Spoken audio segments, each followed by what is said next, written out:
খেলা জমে উঠেছে মধ্যপ্রাচ্যে। দেয়ালে পিঠ ঠেকে যাওয়া ইরান হামলা করে বসেছে ইসরায়েলে।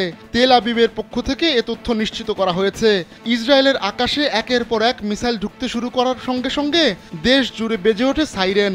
যদিও ইরানের পক্ষ থেকে ওই হামলার বিষয়টি এখনও নিশ্চিত করা হয়নি। আল জাজিরা এক প্রতিবেদনে জানিয়েছে, তেল আবিবের আকাশে আগুনের ঝলক ও মিসাইল দেখা গেছে।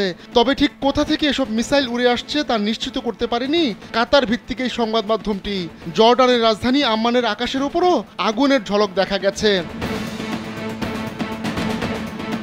এর আগে যুক্তরাষ্ট্র জানিয়েছিল ইসরায়েলে ব্যালিস্টিক মিসাইল হামলার প্রস্তুতি নিচ্ছে ইরান। তবে এমন হামলা ঠেকাতে তারা যেমন প্রস্তুত রয়েছে, পাশাপাশি এর পরিণতির জন্য ইরানকে সতর্ক করে দিয়েছে ওয়াশিংটন। স্যান্ডেলিনা সো, রূপচর্চায় আভিজাত্য। কিন্তু এই হুঁশিয়ারি সত্ত্বেও ইসরায়েলে হামলা করে বসল তেহরান। সাম্প্রতিক সপ্তাহগুলোতে বেশ কিছু ঘটনায় তেতে রয়েছে মধ্যপ্রাচ্য। ফিলিস্তিনি নেতা ইসমাইল হানিয়া ও লেবাননের নেতা হাসান নাসরুল্লাহকে হত্যার ঘটনায় ক্ষুব্ধ হয়ে রয়েছে ইরান।